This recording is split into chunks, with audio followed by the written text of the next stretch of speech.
Hello, it is a Wednesday night and here I am. Of course, you know what we always do Wednesday nights. Before we go on, it is in order to say Baraka de Sallah from the extra team. This Wednesday night is really special because there is so much happening, and trust us here to go the extra mile, to put the extra touch on the stories for you. Of course, we shall begin with the Federal Executive Council, where approval has been given for financing of the Presidential Power Initiative. That is good news for those who yearn for stable power supply. Now, to the big one, the Festival of Sacrifice. I'm sure you know what I mean, Muslims and non-Muslims alike. We have stories and advisories on the celebration amid COVID-19. The new normal, you will see. Let's see what else is on the menu today. We have security, agriculture, flooding, environmental degradation, and of course, the corona. Now, that is about a sneak preview of what is coming up. So grab a seat and a cup of whatever you like to sip and stay with me as the taste of the pudding is in the eating. I am Fatima Umar Buba and this is News Extra. You're welcome. The Federal Executive Council has approved the immediate financing of the Presidential Power Initiative, otherwise referred to as end-to-end grid modernization and expansion program. This is to address the intractable problems bedeviling the nation's power industry over the years. The Minister of Finance, Budget and National Planning, Zainab Ahmed, announced this while briefing journalists after the Council's meeting presided over by President Muhammadu Buhari. And State House correspondent Adam Sambo reports on this and other decisions taken by members towards enhancing the next level agenda. President Muhammadu Buhari and German Chancellor Angela Merkel met in Abuja in August 2018 and committed to jointly increase the nation's electricity grid from 5 to 25 gigawatts over a three-phase program. As a result, an MOU was executed last year between the federal government and a German consortium Siemens designed to deliver the Presidential Power Initiative. At this meeting of the Federal Executive Council, members approved the ratification of President Buhari's anticipatory approval for the release of 15.21 million euros offshore and 1.70 billion naira onshore as counterpart funding for the bilateral credit facility guaranteed by the German government towards financing the grid modernization and expansion program. This project is designed to include 23 transmission initiatives as well as 175 separate transformative projects in the electricity distribution franchises that we have in the country. The project will also support the regulator NERC towards a program for improving metering in the electricity industry in the country. The Council also ratified 2 investment promotion and protection agreements signed in 2016 between Nigeria and Singapore on one hand, as well as Nigeria and the Kingdom of Morocco on the other. The whole idea was to grant more protection to Nigerian investors when they invest abroad, and to give Nigeria more protection when other investors come into Nigeria. The Ministry of Environment also secured the approval of the Council for a new National Forest Policy 2020. Why the new one? Because we realize that the old one is not catering for the current situation at hand.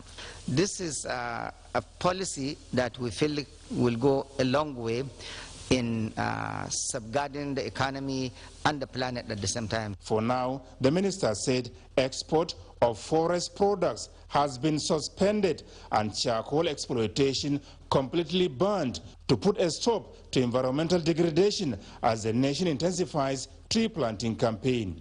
The Federal Executive Council also ratified the Air Transport Services Agreement between Nigeria and the United States. The U.S. has ratified its own, and the President and Council graciously accepted today to also ratify this agreement with the attendant benefits for both countries, especially as Nigeria is working towards having its own national airlines. It will not take advantage of this air transport agreement to strengthen economic, social, and cultural ties between the two countries. In the meantime, the council observed a moment of silence in honor of the former minister in charge of the railways in the First Republic, Abdul Ganiyu Abdul Razak. The late Abdul Ganiyu Abdul Razak, father to the incumbent governor of Kwara State, was former Nigeria's ambassador to Cote d'Ivoire, former chairman, Nigerian Body of Benchers, and was reputed as the first lawyer from northern Nigeria.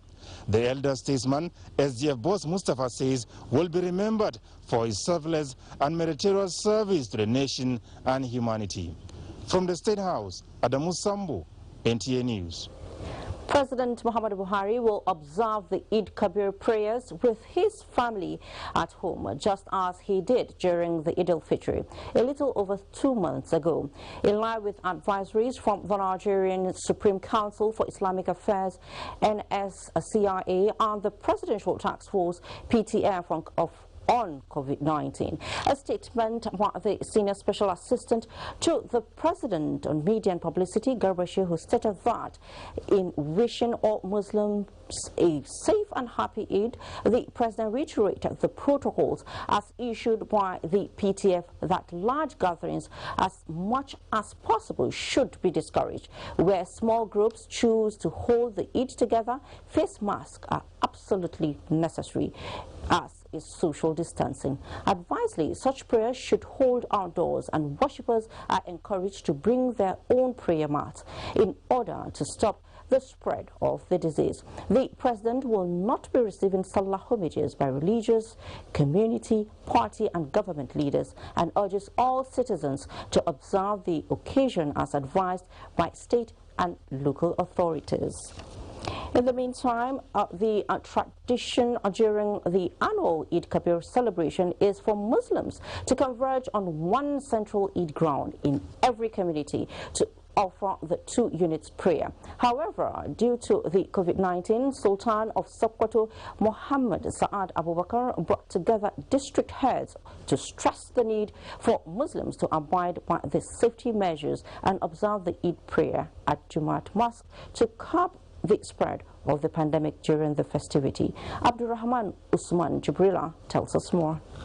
The meeting was an avenue for the traditional rulers to update the Sultanate Council on happenings in their respective districts. Sultan Muhammad Saad Abubakar noted that the decision to conduct Eid al-Adha prayers in Jumu'at mosques was informed by the need to curb the spread of COVID-19 across the state. He said even though Sokoto State has been without any case of COVID-19 for about 3 weeks, recently a foreign national was confirmed with the disease. This, the Sultan said, necessitates the need for more efforts in curtailing the spread of the disease. On insecurity in some districts, the Sultan charged the district heads to always report happenings within their domains. Meanwhile, the Sultan has presented cash grants for the purchase of sacrificial animals for the orphans to the 86 districts of the state. While appreciating the gesture by the government through the Zakat Commission,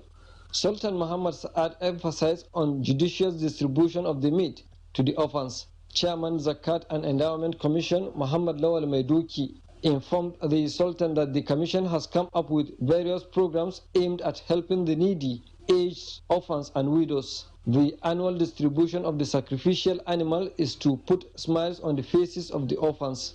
The brief ceremony featured question and answer session. In Sokoto, Abraham Usman Jibrila, NTA News. And in view of the coronavirus pandemic and in consultations with the relevant stakeholders, the Federal Capital Territory has directed that Eid Kabir prayer, which is normally conducted at the National Eid Ground along Airport Road, will now be conducted at the premises of the Abuja National Mosque on Friday, 31st July 2020. A statement by Haliru Shuaibu stated that all worshippers are therefore enjoined to observe all the COVID-19 protocols such as social distancing, wearing of face mask, performing of ablution from home, and bringing along their prayer much. Meanwhile, the Federal Road Safety Corps says all measures have been put in place to ensure hitch-free movement during the Eid al-Kabir celebration. The Corps Education Officer, BC Kazim, stated this while talking about the level of preparedness of the Corps for the festive period. Oyemi Ajayi has the details. Eid al-Kabir is one of the major Islamic festivals that attracts mass movement of people from one part of the country to another. However, with the prevailing COVID-19 pandemic, this year's celebration seems to be on a low key to avoid community spread of the virus. Based on this, it is expected that there will still be some movement of people, hence propelling deployment of personnel, equipment and others on the highways to prevent road crashes. All hands are on deck. About 35,000 special marshals and regular marshals have been deployed. Our major target, we have about 53 black spots identified already, and there are going to be about 201 mobile courts to try people summarily, so that at the end of the day, we'll be able to put enough stringent measures. We will do enforcement, we'll do enlightenment, and if you are caught and you are taken to mobile court, you are your own. The Corps Public Education Officer also says that the COVID-19 presidential directives of physical distancing in vehicles, the mandatory use of face masks and others remain in place, and defaulters will be adequately sanctioned. In Abuja, Oyeyemi Ajayi, NTA News. The 9th of Zulhijjah in the Islamic calendar is Arafat Day, full of spiritual importance. Despite the effect of COVID-19 on religious activities, Islamic clerics say Muslims, whether on pilgrimage or not, should maximize the day through increased acts of worship. And Abdullahi Ajia tells us more about Arafat. Arafat is a name of a mountain that has a vast area of plain land around where Muslims on pilgrimage gather and spend the 9th day of the month of Dhul Hijjah. This gathering of Muslims on Arafat Day, termed as Ogul al-Arafat, is a fundamental pillar of the pilgrimage, without which an entire pilgrimage remains invalid. Prophet Muhammad emphasized that Al-Hajju Arafah. So what we call Hajj is for you to be at the playing ground of that Arafah. At the site of Arafah, people should, you realize that all over the world, people look the same. Although this year's Arafat will be devoid of its multitude of pilgrims as a result of the coronavirus pandemic, while at Arafat, pilgrims combined the two known prayers of Zuhur and Asr, which they observe at the same time. From dawn till sunset, pilgrims on Arafat engage in intense prayers and supplications for self, family, and the nation. This is because, in accordance to prophetic hadith, with or without COVID-19, Arafat Day is a day when Allah answers the supplication of His servants like no other day.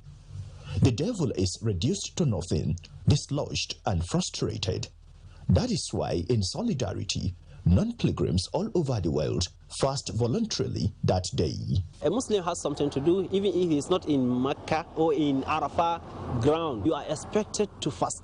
Fasting on that day is expiates 2 years' sin. Historically, Arafat is believed to be the place where Prophet Adam and Hawa were reunited after they were sent down to earth.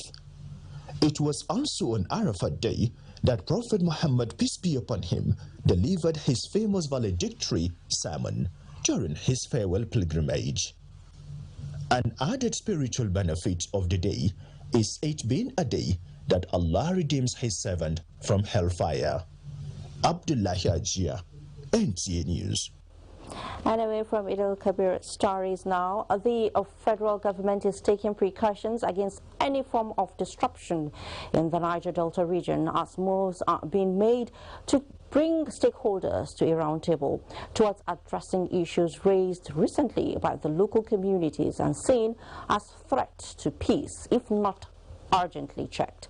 Minister of State for Petroleum Resources Timothy Silva led a delegation of the Delta State government to the presidential villa in Abuja on the invitation of Vice President Yemi Osinbajo.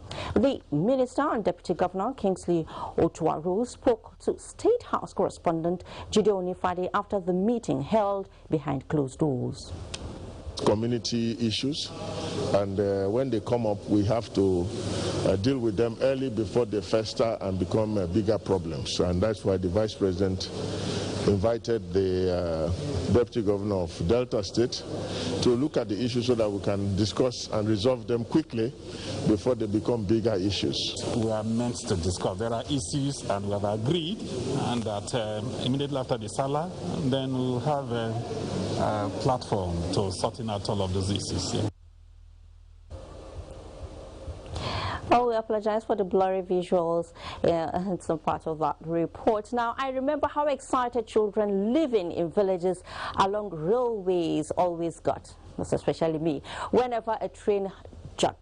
By such excitement is back for rail travelers as Rigasa train station bounces back to life after months of lull due to the realities of COVID-19. Abdullahi Mohammed witnessed the departure of the first train to Abuja and now reports.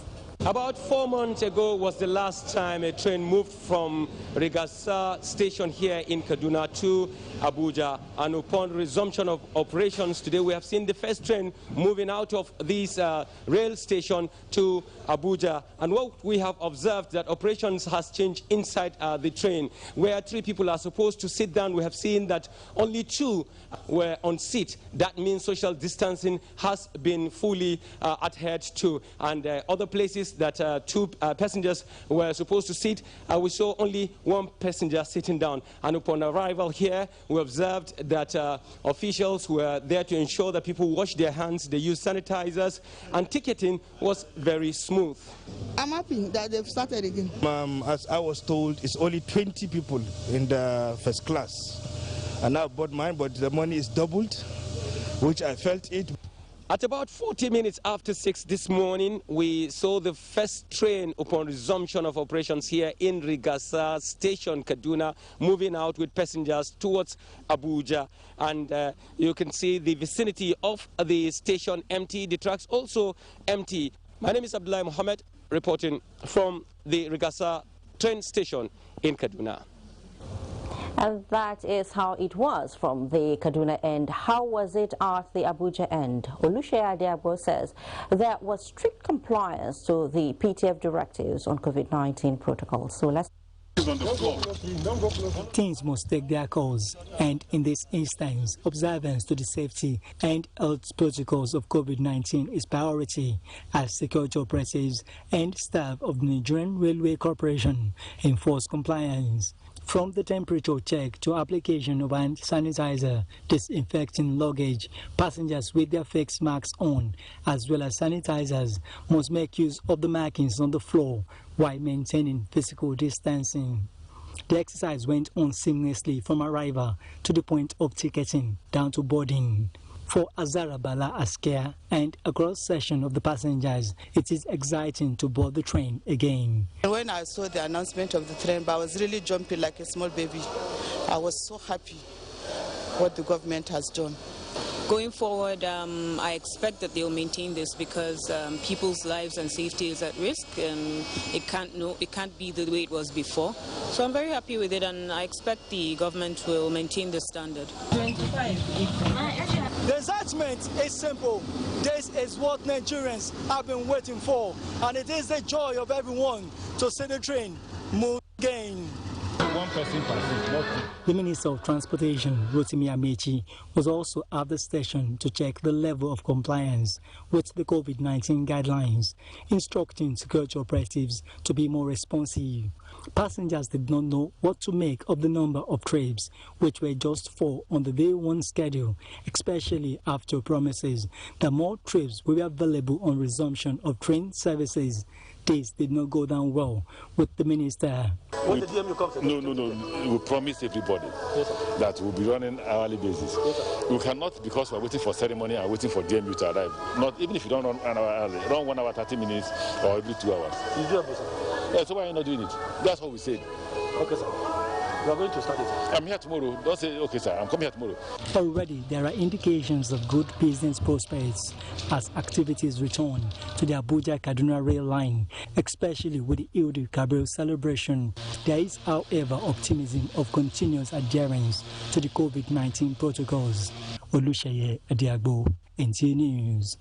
And from here, we'll take you to Lagos, where it is said that the commencement of freight operations through rail will not only reduce the congestion at the Apapa ports, but open up investment opportunities, which will translate to millions of jobs once the Lagos-Ibadan rail line becomes fully operational. Michael Olale has the report.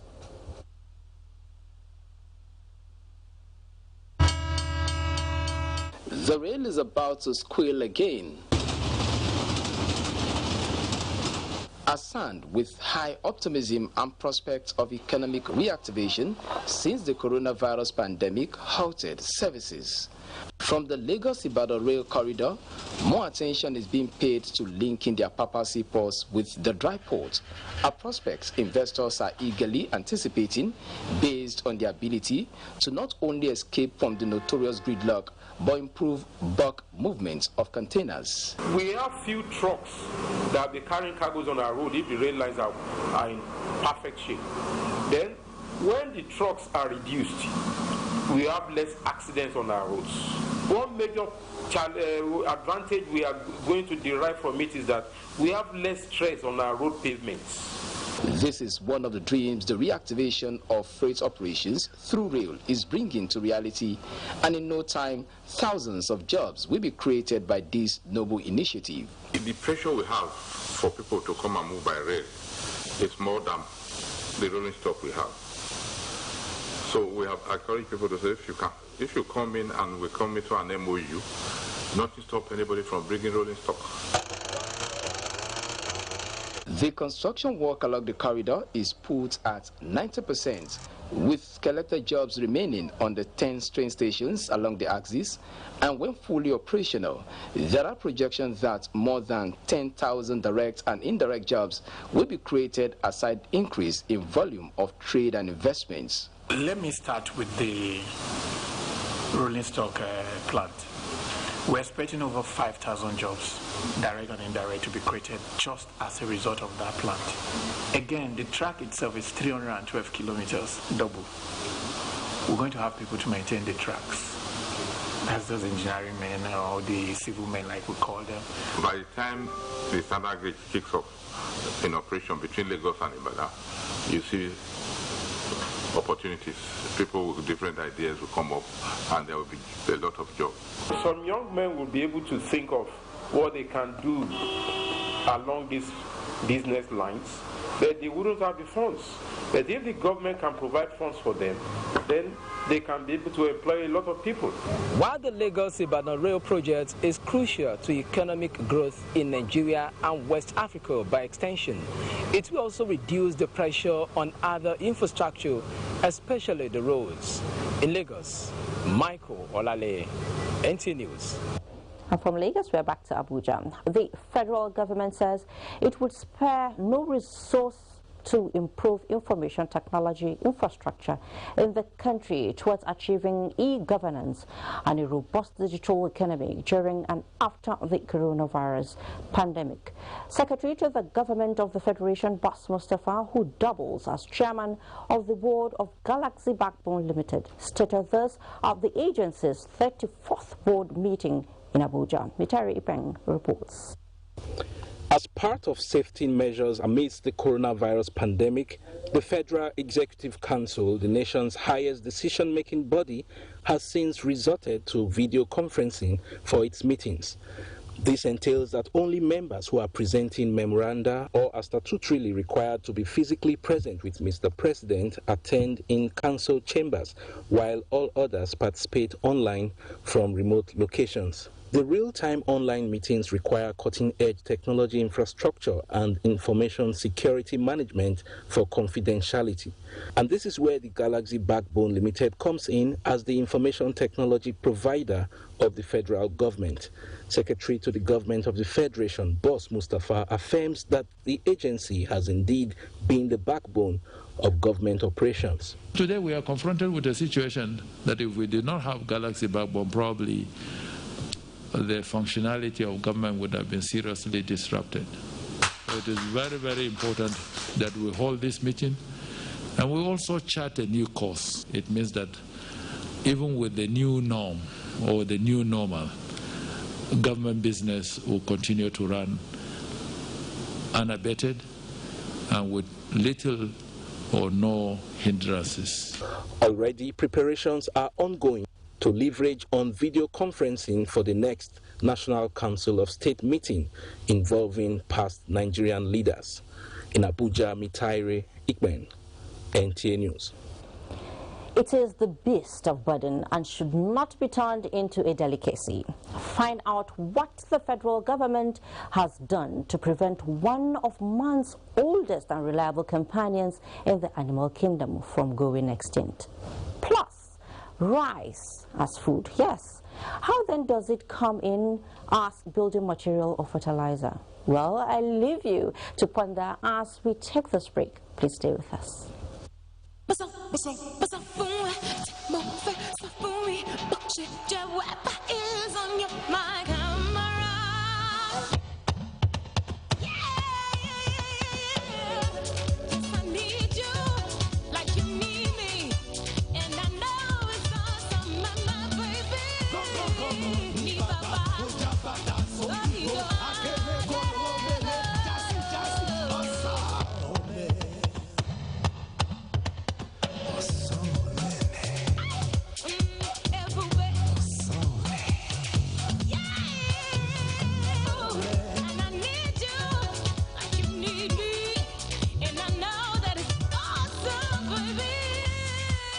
Stay-home data plan. All existing Glow customers now enjoy up to 20% more data. Dial *777# to choose a plan. Glow Unlimited. Baraka Salah from the Federal Road Safety Corps. On behalf of the Federal Road Safety Corps, I congratulate all Muslim faithfuls on the occasion of this year's Eid al-Kabir celebration.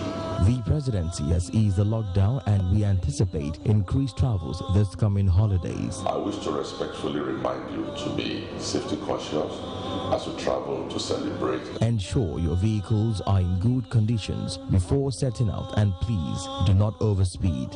All public buses, taxis and tricycles must travel at 50% capacity and drivers are to ensure passengers wear face masks. Commercial transporters do not use air conditioner in your vehicles to allow for free flow of air. Report any driver that violates these guidelines. Yes, wishing you all a happy celebration and safe travels. Baraka Salah. In case of road crash, call toll-free lines. Announcer BC Kazim, Assistant Corps Marshal, Corps Public Education Officer, FRSC. The Nigerian Air Force is recruiting suitably qualified candidates as threats and non-threats men and women for the year 2020. All interested applicants must be Nigerian citizens by birth. Applicants must be medically and physically fit and must not have any criminal conviction by a court of law. Online registration starts 24th July and closes 21st August 2020. While Selection Board interview exercise will hold from 24th September to 12th November 2020. For more information, call 090-644-32351 or 090-5584-0142. Monday to Friday between 9:30 a.m. to 5:30 p.m. or visit the website www.airforce.mil.ng. All recruitment processes are free of charge. Announcer, the Air Secretary, Air Vice Marshal Mahmoud El Haji Ahmed, Nigerian Air Force, willing, able, ready. In these uncertain times, one thing's certain. We're in this together. So Clean Protect, the antibacterial detergent that removes 99.9% germs while it cleans. Because germ-free clean is the real clean that we all need. Do your best to protect your family. So Clean Protect. What's your beautiful? My essence and my energy. My natural glow and my confidence. My freshness and fierceness. My beautiful is being me. Reveal your beautiful this beauty month with amazing discounts of up to 33% off select Nivea products in participating stores near you. Nivea, be you, be beautiful. The Petroleum Tanker Drivers of Nupeng, PTD, in collaboration with the Federal Road Safety Corps, FRSC, wish all Muslim faithfuls a happy Eid celebration. In this time of a global pandemic, remember, COVID-19 is everywhere. We are all advised to obey stipulated preventive measures by the federal government by maintaining physical distancing in public spaces, wearing a face mask, washing hands with soap regularly, applying alcohol-based hand sanitizers, and coughing or sneezing into a bent elbow or disposable tissue. In the spirit of celebration, as we travel to be with our loved ones, remember to obey all traffic rules and regulations to aid a safe journey. Do not drink and drive. Use your seatbelts while driving. Avoid overspeeding and overtaking recklessly. Do not drive on worn-out tires. Consideration for other road users is a religious obligation everyone must observe. Remember, your life is precious to your loved ones and the nation. In case of any emergency, please call the FRSC toll-free line 122. This message is from the Petroleum Tanker Drivers of Nupeng, PTD. Improved household hygiene is essential to keep your family safe. Did you know that the sodium hypochlorite, the active ingredient in hypo bleach, is equipped to fight viruses and germs? Add some bleach to water, soak a clean napkin in diluted bleach, and wipe off germs from common contact surfaces. Wipe off with hypo. Disinfect your home with hypo bleach at only 25 naira per sachet. He's a very tough guy who knocks out every opponent. But now he's been knocked down by malaria. Amatem Soft Gel. Amatem Soft Gel makes treating malaria easy. Amatem Soft Gel is a game changer. Amatem Soft Gel are good to combat malaria for body. Available for adults and children. Say no to malaria. Yes to life. Thank you so much for staying. A federal high court sitting in Ikoyi has denied the bail application filed by counsels to the 10 suspected pirates currently being tried for the hijacking of a fishing vessel on international waters at Abidjan, Cote d'Ivoire.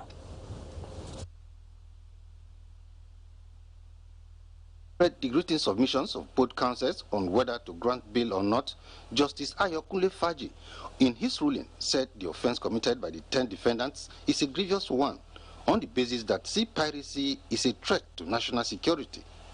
Justice Faji denied the bail applications and called for a continuation of the case.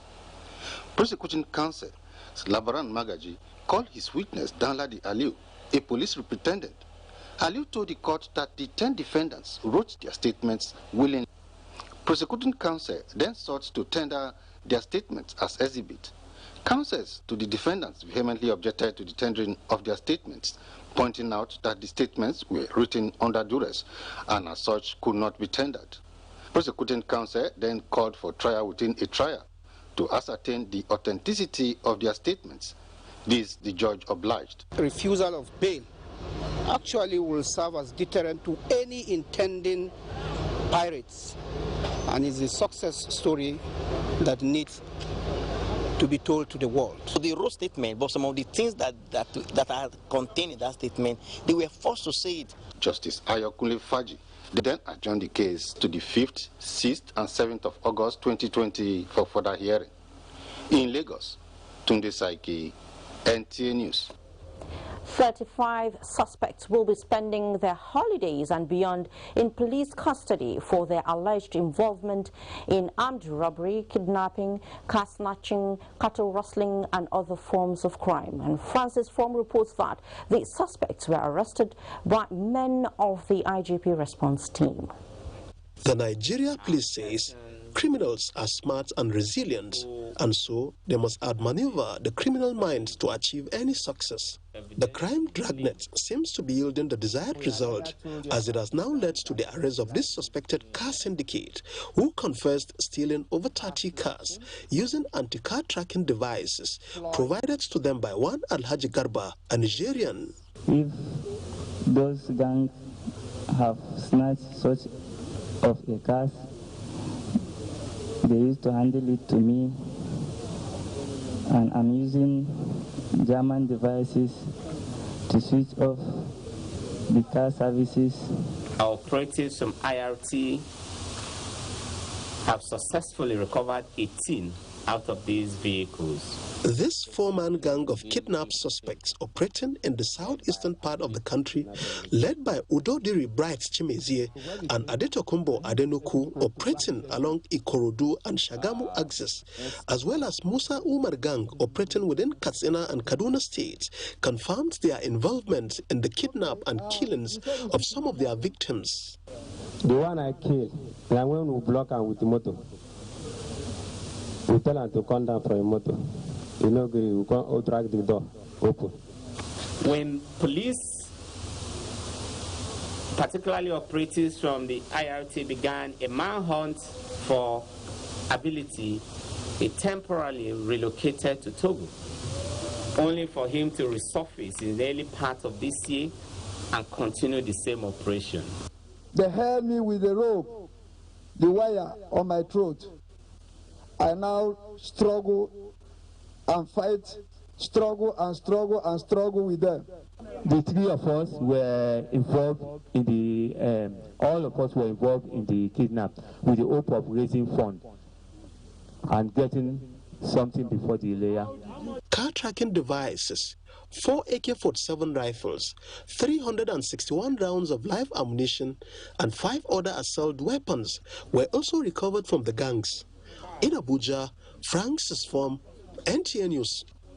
Now, proprietor of a Sangaya school for child abuse in Kwamba Sileja in Niger State, Umar Ahmed, has been arraigned before a magistrate court in Minna on a 3-count charge. Mukhtar Abubakar Wowo, who is following up on the case, reports that the victims are recuperating in an isolation facility.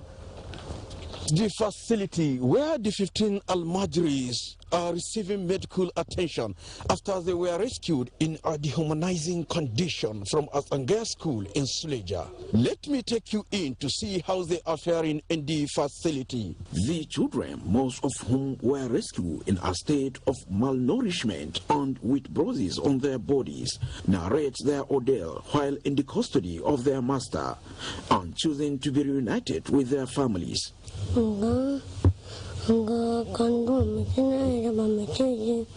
Malam asked them not to be going out, to be roaming about, and they do go out. So anytime they went out and then come back, then there is a particular elderly person in the school there that normally beat them this way. He said it's not the madam that put the chain, it's that same person that beat them that put the chain on his leg. According to him, he said he did nothing to have deserved this kind of treatment.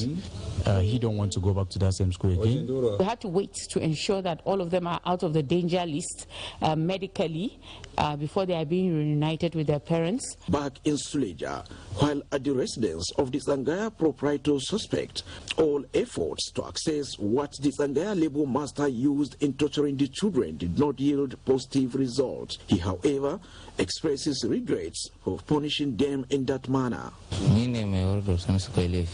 I should have returned them to their parents.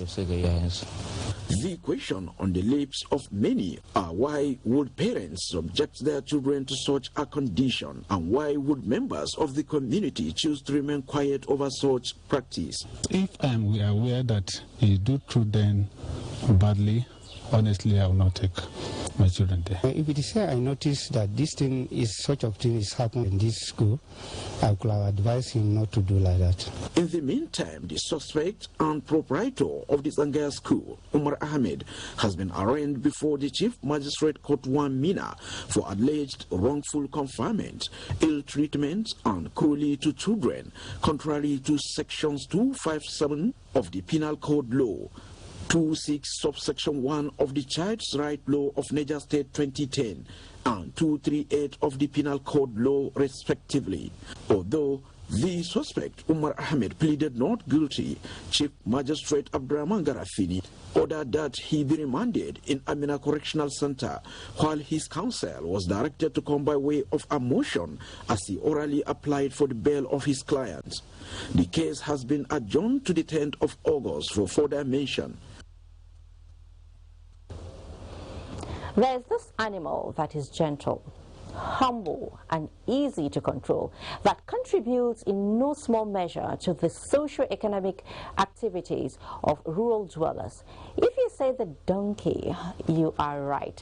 This animal is also known as the beast of burden. It has the capacity to carry loads bigger and heavier than its weight. Unfortunately, the donkey is under threat of extinction as it is being slaughtered indiscriminately for protein and other purposes. Good news, however, is that the federal government is taking steps to address illegal business of donkey meat and its byproducts. Let's join Musa Babali for the details. The global demand for donkey's hide and meat is mostly driven by markets in Asia. Donkey meat and skin are used to produce snacks, beauty products, stimulants, anti-aging products, and non-orthodox medicines. The demand and supply of donkey and its byproducts is affecting the population of the animal, putting it at the risk of extinction. The Director General Nigeria Quarantine Services, Vincent Isegbe, says consumption of donkey meat is not prohibited. However, it is illegal to export the animal and its byproduct, especially the hide. The law clearly states that in the custom excise tariff, hides and skin, wet and dry hides and skin, the raw one, is prohibited for export. Consequently, the quarantine services raided an illegal underground donkey skin warehouse and slaughter camps across the country. The seized products are safely incinerated. We are capitalizing on it, and poaching is ongoing in the north. Poaching of donkey, killing, which has been banned. And if we don't maintain and regulate it, the natural heart of the country will be lost.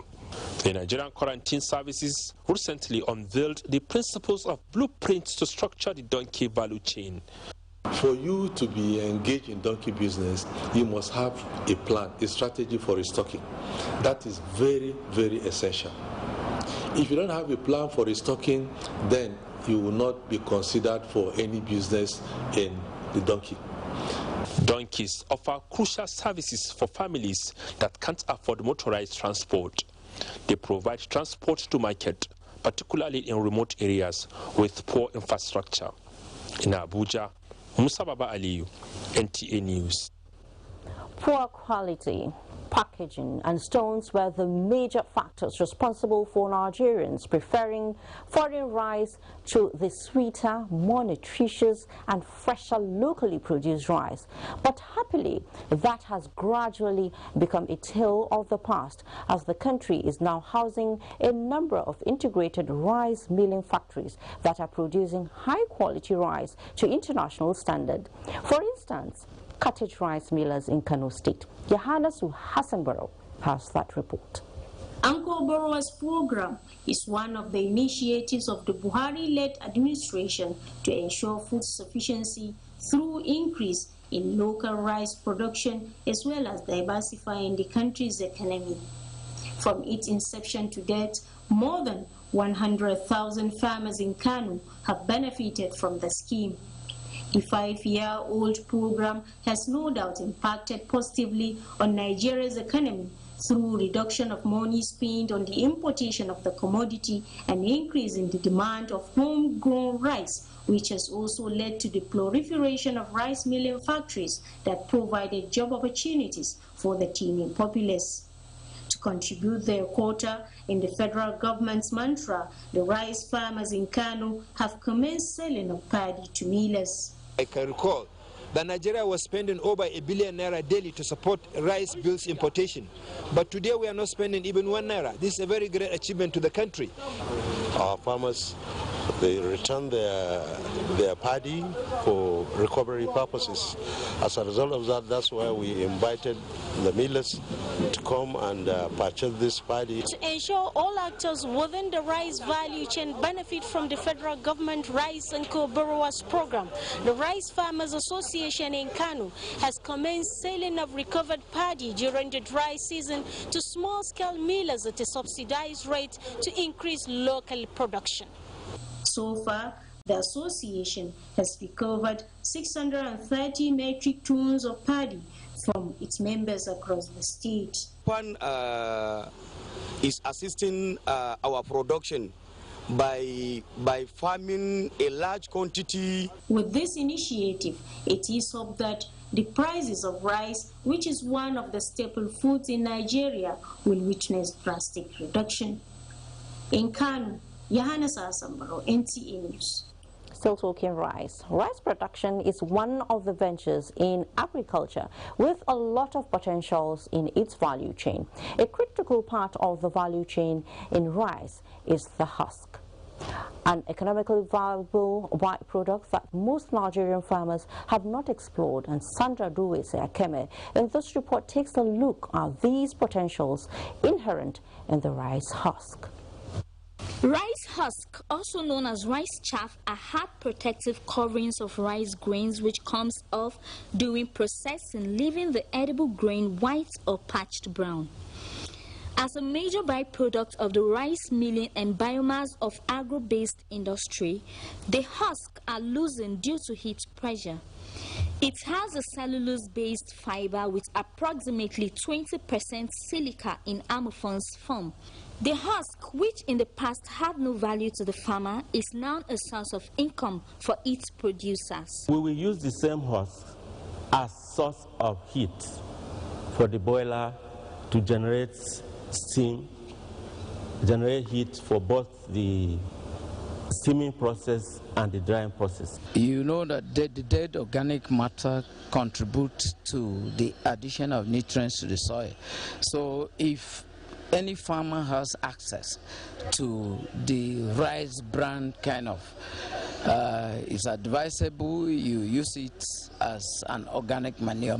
The rice chaff used to help my beds to be very, very neat and grow well. Findings also show that bricks manufacturing factories across the state make use of the ashes generated from the husk with the combination of wax to produce concrete bricks. Most producing factories, agro-based manufacturers are calling on government at all levels to create awareness on the value addition in rice husk byproducts. In Makudi, Sewisi Agu, NTA News. Thank you so much, Sarah. That was quite educative. Now, desert encroachment has been a long-standing challenge in the far north. Efforts have been on to reverse the threat. The latest is that of Governor Mai Mala Buni of Yobe State. It is the unveiling of a climate change action with the launching of and planting of 3 million tree seedlings to check desertification, land degradation, and other environmental challenges. Yunusa Suleiman reports that under the initiative, 20 million trees are targeted to be planted in the next 4 years. Human factors such as excessive agricultural activities, overgrazing, and indiscriminate cutting down of trees for use as fuel are said to be responsible for desertification, erosion, and other environmental challenges bedeviled in the state. With 10 out of the 70 local government areas of the state facing the menace, which is encroaching at an alarming speed annually, the launching of the Climate Change Action Plan and the planting of 3 million seedlings for the 2020 season are efforts put in place by government of the state to safeguard the environment against man-made and natural disasters. Governor Mai Mala Buni, however, expressed concern over illegal felling down of trees, which has continuously deflected vegetation cover, threatening food security and economic growth of people in the state. It is equally disheartening that Yobe State is one of the frontline states with severe environmental challenges in Nigeria and classified by international organizations such as the European Union and the United Nations Food and Agriculture Organization among states with a high rate of deforestation. We will not allow this to continue, we must change this ugly trend to save our environment and people. Under this innovative drive of combating environmental challenges in the state, Governor Buni noted that 5 million assorted tree seedlings are to be raised annually in order to reach the target of planting 20 million trees in 4 years, aimed at providing impetus for land restoration as well as increased vegetation cover in the state. The State Commissioner of Environment, Sidi Yakubu Karswa, disclosed that the 3 million seedlings were nurtured in Damatru, Bayamari, Gaidam, Geshua, and Nguru Nazaris. The State Climate Change Action Plan has a theme: plant a tree for better tomorrow. In Damatru, Yunusa Suleiman, NTA News. Plant a tree for better tomorrow. Nice one. Our next segment brings us up to date with happenings around COVID-19. If you are a parent, teacher, or an exit class student, then hang on there so you don't miss out on something very important that concerns you. This is News Extra. You see, as I talk to you plenty, Nana, because I get glue too, that make me they talk. Please, I be not be so. All right. You say I won't talk plenty. Una no self say not they lie. You see this glow? If you get them, una no go even una go just they talk they go because it's not there. Enjoy international calls from as low as 40 kobo per second from Nigeria to the world. Call your loved ones today. Thank you, my sister. You do well, eh? Glow Unlimited. Expressions without words won't happen any other way. Moments will feel joy. Been lost in the moment of freedom. You will find that's what's celebrating. Bring your moment to life. Find your satisfaction in the nourishing, trendy, sparkling Valentine. Celebrate a little win, making big differences in the nourishing, trendy, sparkling Valentine. Enjoy in red grape, white grape, peach variants. The Valletta sparkling fruit drink. Celebrate every moment. The risk of illness-causing germs is increasing. It is believed that the coronavirus can remain on surfaces in your home for up to 9 days. Touching infected surfaces is one of the ways in which germs spread. Regularly disinfect your floors, countertops, and kitchen surfaces with bleach, and use an effective toilet cleaner inside and outside your toilet bowl. This message is brought to you by Medifact, Jig, and Harpic. Period pain may stop you at the worst time. Don't let period pain hold you back from being your best. Panadol Extra, effective relief from period pain.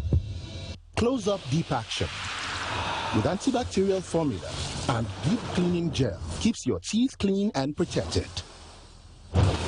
Close-up deep action. Enjoy long-lasting fresh breath and more.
Welcome back. Gambia's vice president tests positive for coronavirus as outbreak in Hong Kong overwhelms medical system. Joyce Ometo has a global update on COVID-19.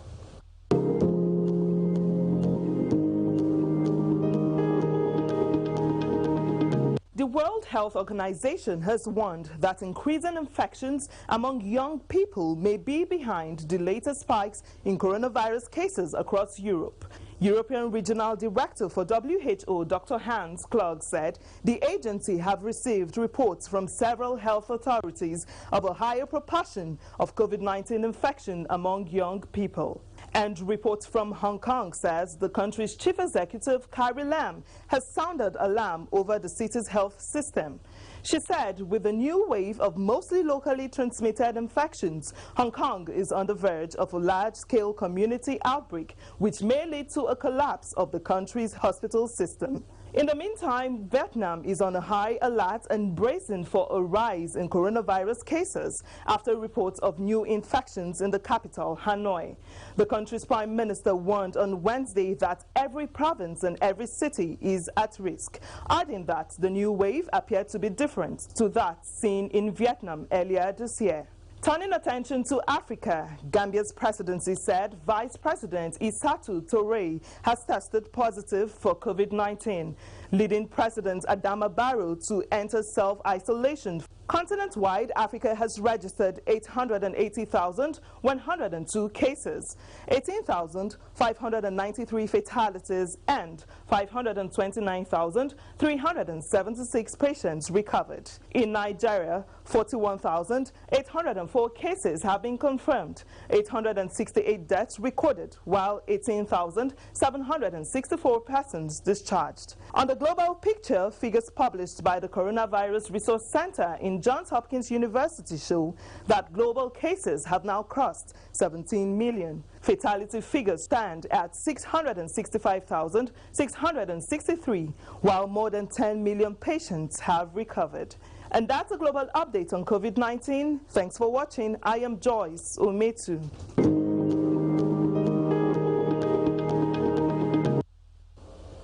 Infectious diseases have been around in Nigeria for as long as one could remember, but little was known of the Nigeria Center for Disease Control, NCDC. The coming of COVID has changed all that, as NCDC is now a household name in Nigeria. Beyond this popularity, what value has it added in the fight to combat COVID-19? House of Representatives Committee on COVID-19 went visiting to find out. National Assembly correspondent Lami Ali reports. When the NCDC gave the go-ahead for this visit, it felt there was need to go beyond rhetorics, and so it took the lawmakers to the National Reference Laboratory in Abuja. This facility houses more than 1 million samples of various diseases, including more than 40,000 samples for coronavirus. It's difficult to manage a process that has to work efficiently every day of the week for 6 months now. What we should do is find ways of getting all these facilities to work optimally. It doesn't matter, give us what you need, how many staff you need. After the facility tour, the lawmakers commended the efforts of NCDC so far, but called for overall enhanced response. There is a need, DG, to increase the number of collection centers, and I want to plead on behalf of the leadership of the House to bring a collection center to the National Assembly. What is the situation of this in Kano now? Because after the initial stage of this COVID, they that came from Kano, everybody is even afraid to sit near me. The Director General NCDC says battle with COVID-19 can't be done solo. The group of questions around test kits, treatment, vaccines, we are working on all fronts. I know a lot of times everyone says we have to look inwards, but we also have to look outwards so that we collaborate. He suggested elevation of health security as the level of policy and national discourse. Lami Ali, NTA News. And let's go to education now. Now, the federal government has released a comprehensive schedule for the various national examinations for exit classes spanning from 17th August to 18th November 2020. Minister of State for Education Chukwu Emeka Wajiba, who in a statement says the West African Examination Council WAEC and SSCE will start on the 17th of August 2020, while the National Business and Technical Examination Board NAPTEB examination will commence on the 21st of September and end on the 15th of October 2020. Other details indicates that the Senior Secondary School Certificate Examinations SSCE for SS3 conducted by NECO will start on the 5th of October and end on the 18th of November 2020. The Basic Education Certificate Examination BECE for JSS3 also conducted by NECO will commence on the 24th of August and end on the 7th of September 2020. The National Common Entrance Examination NCEE, which is a one-day NECO examination for intending applicants into Unity Colleges, JSS1, will run on Saturday, 17th October 2020. Registration for the NECO and SSCE, which is ongoing, will end on the 10th of September 2020, and there shall be no extension for the registration. The statement further indicates that the National Board for Arabic and Islamic Studies (NBIAS) examination will commence on Wednesday, 23rd of September and end by 17th of October 2020. The minister therefore directs all examination bodies to release details of their examination timetables in the next 7 days. Wearing a face mask is made compulsory for parents and pupils on the examination days. Pupils and parents are also required to carry along with them alcohol-based sanitizers. And as Nigeria gradually reduces lockdown restrictions, the federal government approved the reopening of schools for students in exit classes to enable them prepare for terminal examinations. However, there are concerns that when schools fully resume, some students may not return to classes. Olubukola Aduwo takes it up from here. A typical compound of a once flourishing secondary school in the heart of Akure, the Ondo State capital, overgrown with weeds, classrooms taken over by rats and rodents. These are telltale signs of how devastating the unrelenting coronavirus pandemic has affected the education sector. Many of the students of these schools are busy, no doubt, but in a way that may not be in the interest of they themselves and the nation on the long run. Welcome to the streets of Akure, where many of these young adolescents sell pure water sachets, recharge cards, fruits, and even wash cars. Educationists are worried that the coronavirus pandemic could trigger a wave of dropouts, as they believe that some students, particularly those of secondary school age, who have been away from school for a long period, may not resume when eventually schools are reopened. Ayomide Duile, 14-year-old primary 6 pupil, comes to the main road very early in the morning to clean windscreens of cars for a token. He fears it may be difficult for him to return to school even after the pandemic. Per day, sometimes 1,000, sometimes 1,500. A lot of parents cannot cater for these children, so they either send them to go and do menial jobs. You see them at car wash, you see them hawking around, and once these children have tasted money, I'm afraid they won't like to come back to studies. Even more devastating is the adverse effects of COVID-19 on the economy of parents. While many have lost their jobs, a good number are not making as much in their various vocations. And as such, educationists fear that the education of the child, especially the girl child, may suffer. I would like to advise the government to ensure that the counseling unit of every school is as active as it used to be before, so that they can confide in the counselors, they can be advised. Some of them that have been impregnated, they can tell them that this is not the end of the road for them. We are embarking on intensive advocacy and sensitization to make sure that we have a larger percentage of our students back. Educationists advised that government and its partners should make policies and plans that will not only return the likes of Ayomide to school, but also keep them there. In Akure, Olubukola Aduwo, NTA News. And as part of efforts to decongest markets in the FCT and further check the spread of COVID-19, markets operation days have been extended to 7 days a week from 7 a.m. to 6 p.m. as against the earlier 3 days, effective from Thursday, 30th July 2020. A statement by the Chief Press Secretary to the FCT Minister, Anthony Ogunleye. The Abuja Market Management and various market associations are urged to continue to sensitize and enforce market users to abide by COVID-19 safety protocols, failure of which the FCT administration will be compelled to withdraw this extension. And the Director General of the National Council for Arts and Culture, Otumba Olusegun Ronshewe, has commended the governments of Kogi, Plateau, Gombe and Abia states for donating office accommodation to the council. Ronshewe, who made this commendation in Abuja, stated that the donation of office accommodation is an indication of commitment of the state governments to the development of the culture sector in Nigeria. In a statement, Ronshewe says, with the presence of the council's offices in these states, the opportunity has been created for the NCAC to directly network with the state governments and drive the process of development of arts and culture in the state. He stressed the need for National Council for Arts and Culture to work with the state government for the exploration and development of the vast potentials in the culture sector.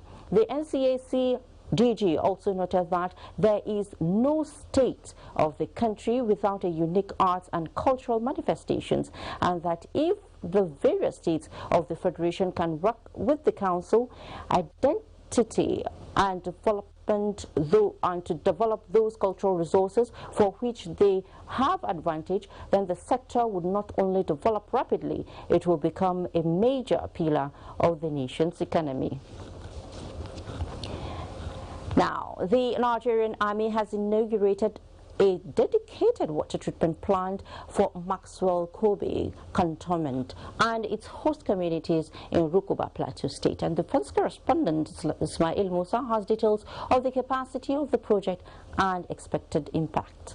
The inauguration of this multipurpose dam and water treatment plant has brought to an end the 4 decades-long water shortage bedeviling the Maxwell Cantonment and its contiguous host communities. Before now, previous commanders dug several wells and sank many boreholes. These were all done to mitigate the perennial challenge of water shortage in the cantonment.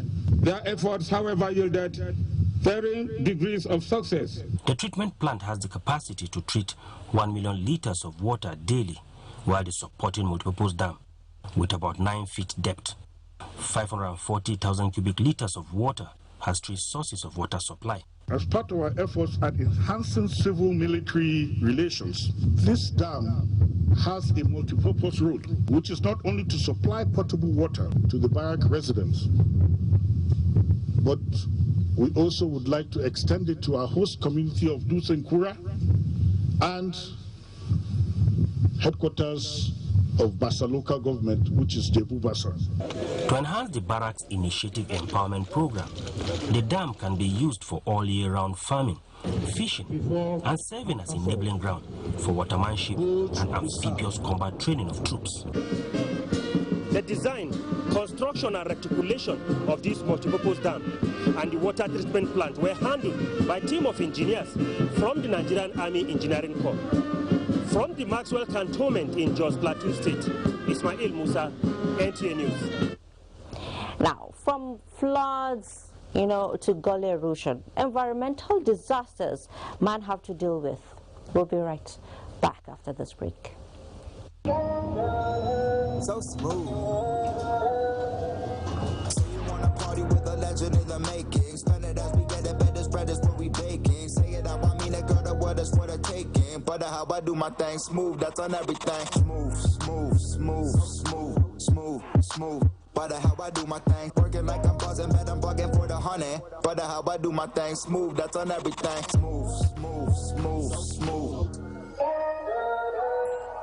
Every house has its own rules. But in this house, rules can be deceiving. Follow them, bend them, break them, make them. The house can't win if you beat it at its own game.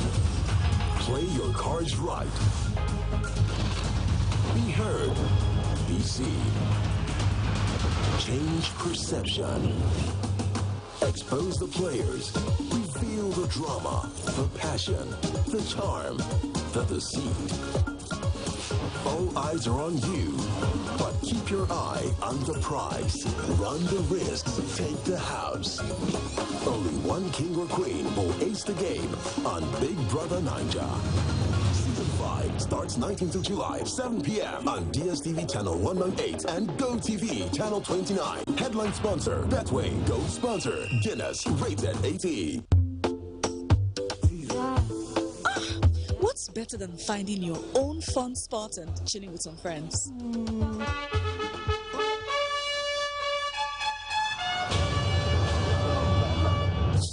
With Teaser's sparkling cocktail, you can put the fun back into everything. You don't got to stress on it. Just get your Teaser. The refreshingly new Teaser sparkling cocktail is ready to drink in a class of its own. Now available in apple flavor and lime and lemon flavor. Teaser sparkling cocktail drink, masters of fun. From Intercontinental Distillers Limited. The number of the COVID-19 cases in Nigeria is increasing daily, with many more tests ongoing. The battle of testing, isolating, treating, and attending to the affected persons rests heavily on the shoulders of our health workers, constantly putting their lives on the line and at risk to contain this virus, save and protect the lives of millions of Nigerians. To these health workers, we at the Nigerian Television Authority, NTA, on behalf of millions of Nigerians, say a big thank you for all that you have done and are doing. To the security agencies enforcing the lockdown and every other frontliner, we say thank you for putting your lives on the line to save ours. There is no amount of words that can quantify our gratitude. Thank you. This message is brought to you by the Nigerian Television Authority, NTA, Africa's largest television network. Great to have you back. If you say that life is just about repeating itself, you may be right. And so it is also with natural phenomena. Over the past few weeks, flood disasters have been bringing about devastating impacts on property and human lives, especially in the north-central geopolitical zone. And in Nasarawa State, the huge losses incurred so far, we understand, are largely due to negligence by victims who are not heeding safety advisories. But there is hope as government and affected communities are returning to the basics of improving awareness on environmental quality and infrastructure to reduce the damage. Like Fela, the Afrobeat maestro, once sang, "Water, you no get enemy," meaning if you don't take the steps to control water, it will take over and devastate you. Achigili Magaji reports on the latest moves to control water in the state. This is the outlook of popular Amba River, just like many other areas of north-central Nigeria, taking flood water from Benue Trough. Perhaps it is just a matter of size compared with the river and this street in Lafia. Incidentally, the area is part of millionaires' quarters in the heart of the metropolis. Ago, the rain came in a very big way and broke my fence, and I just finished the reconstruction. And then the second, just last Saturday, another heavy downpour that came all through the night broke the fence again. The seasonal overflow and the topography of most areas make them susceptible to flooding, with loss of properties and sources of livelihood. In addition to threats to infrastructure and cutting off communities from one another, many lives have been lost to flood. And water come through the river. Now he come back 3 people here. Okay. This is River Amba, one of the many crisscrossing the length and breadth of Nasarawa State. But now it is just a strip. But in the event of a heavy downpour, it comes with a lot of devastation, just like what occurred a few days ago. This culvert is too small for us because there we have some poor people in Kuramba. They don't know how to enter town. Not unaware of the perennial flooding in the state, the Nasarawa State government is rising to the challenge by evolving ways of mitigating the effects on the people. Usually, we try to be more proactive than reactive.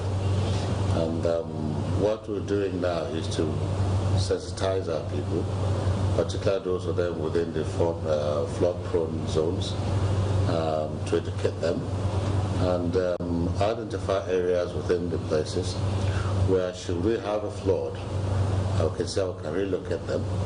The outlook is still not good news, as the relevant agencies of government give advisories on the likelihood of high flooding and what Nigerians must do to reduce the impact. In Lafia, Achigili Magaji, NTA News. Since 2012, when Nigeria had her worst flood disaster, the phenomenon has continued to occur as many parts of the country have been experiencing seasonal flood. The 2020 rainy season is here again at a difficult time that the country is grappling with coronavirus pandemic. How can the country manage these challenges without facing double jeopardy? John Yaku in this report examines some of the issues.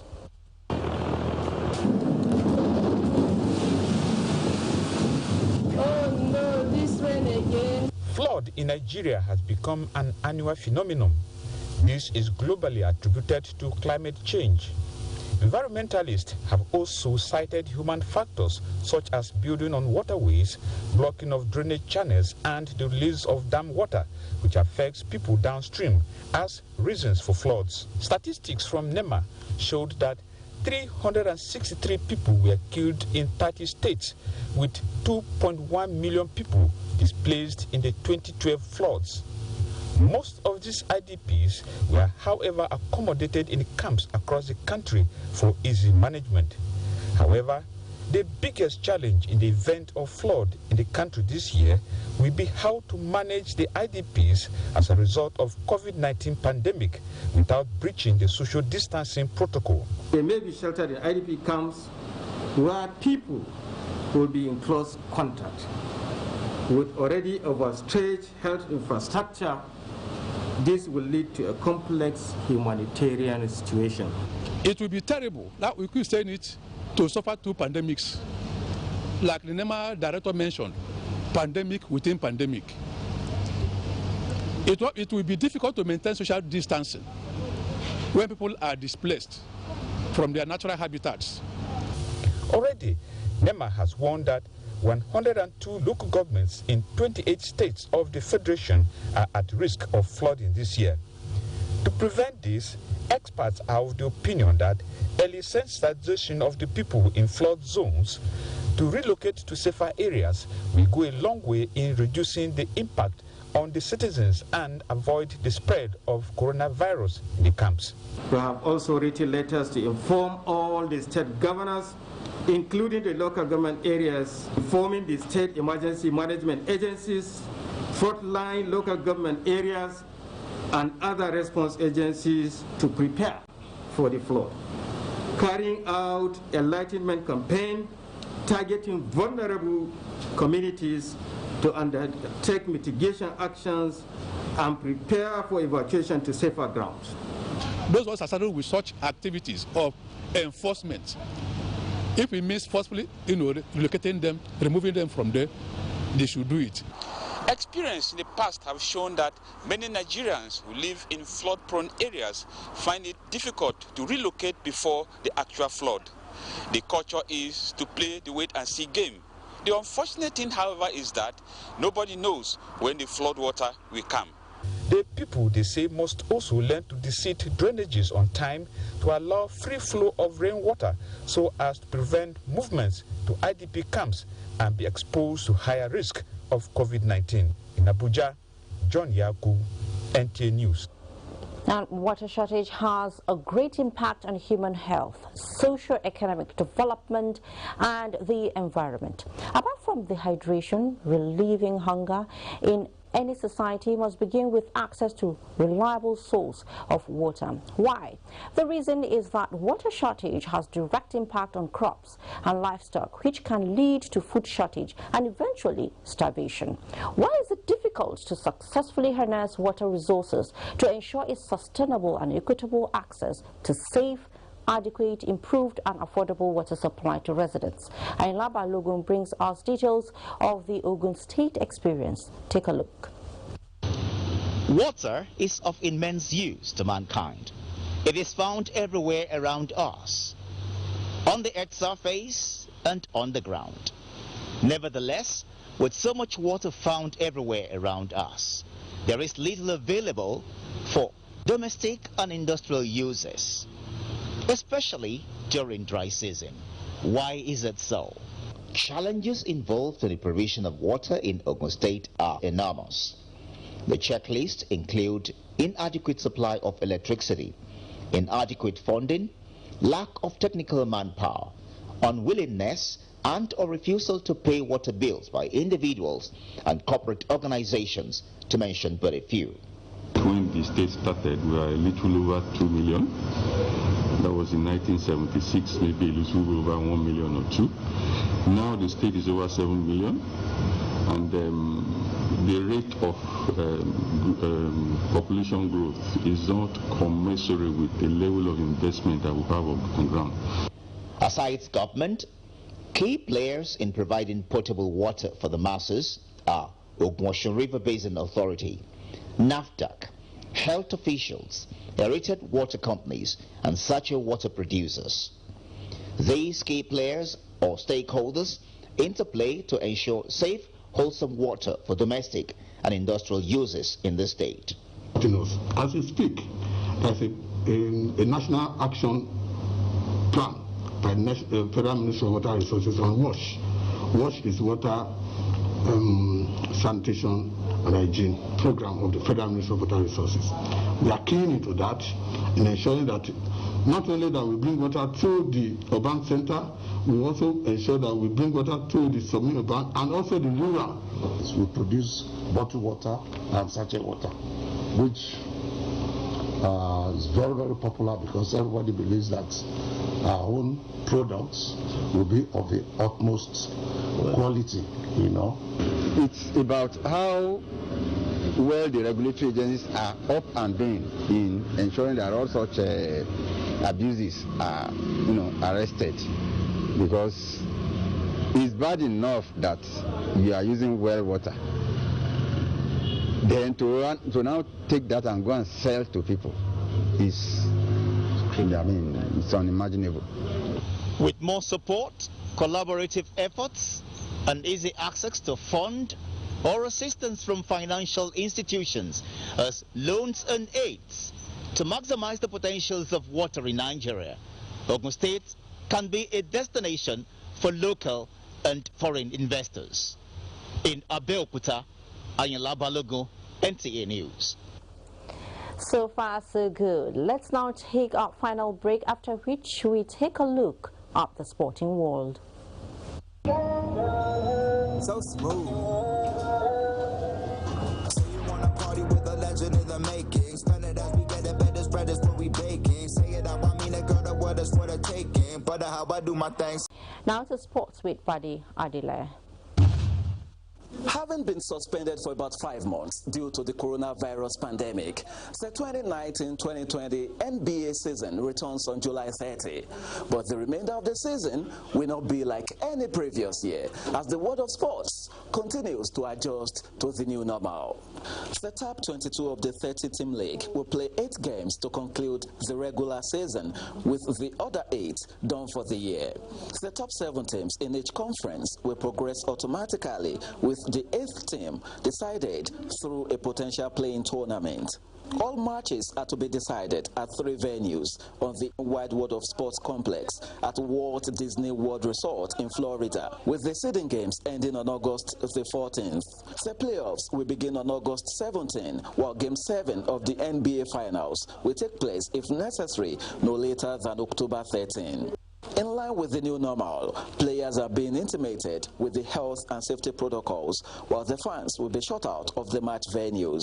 Players who are not playing are, however, allowed to attend other games. Without fans, I don't think an NBA basketball game is going to be the same. You know, you as a player, you want to hear the voice of the fans, people being around you, shouting at you, just shouting your name. How does the entertainment around basketball? So it's going to be something that will be very, very difficult. The excitement from the source will not be there, and those who are going to be seated there, they are going to feel it more because they cannot express themselves. So it's rather unfortunate about it. A number of notable players will be sitting out the restart due to injury or safety concerns. Nevertheless, followers of the game in Nigeria will be watching with special feelings for their countryman, Masai Ujiri's Toronto Raptors. I'm still going to go with my brother, Masai, hopefully win the championship, take the championship back again to Toronto, and bring the trophy back again to Nigeria. As it stands now, the NBA cannot guarantee that no one will contract COVID-19, but they are taking precautions aside testing players. And if any player tests positive, it will have to self-isolate for at least 7 days or be replaced. In Abuja, Badi Adeleye, NTA News. Muslims have been reminded to live a life worthy of emulation, as the late senior advocate of Nigeria, Abdul Ghani Folorunsho Abdul Razak, did. This was the view of dignitaries at the 5-day prayer in honor of the late statesman, who was also the father of the Kwara State Governor. Raliat Ibrahim reports that the prayer was transmitted live on the network service of the Nigerian Television Authority, NTA. The prayer was held at the Ilorin Central Mosque with selected family members, Islamic scholars and well-wishers in line with COVID-19 safety protocols. Various Islamic scholars, led by the Chief Imam of Ilorin, Alhaji Muhammad Bashir Soliu, reminded all of the inevitability of death and the need to be prepared. Dignitaries speak on the person of the late statesman. He's a man of many firsts. The consolation is that he died a fulfilled man. And of course, the family themselves will be happy to have had a fulfilled father. And of course, they themselves must be fulfilled now in view of the achievement that the father made. He's a man who led an exemplary life. He's a man that his entire family, and of course the entire Ilorin community, the entire Kwara State, both new and old, are very proud to identify with him. It's our prayer that Almighty Allah will repose his soul, and of course we keep his homestead united after him. Well, the man was a pillar to be reckoned with in Ilorin, Kwara State, Nigeria, and worldwide. I describe him as a fulfilled man. Late Abdul Ghani Folorunsho Abdul Razak OFR died on the 25th of July at the age of 93. Raliat Ibrahim, NTA News. And before we go, here's a public service announcement.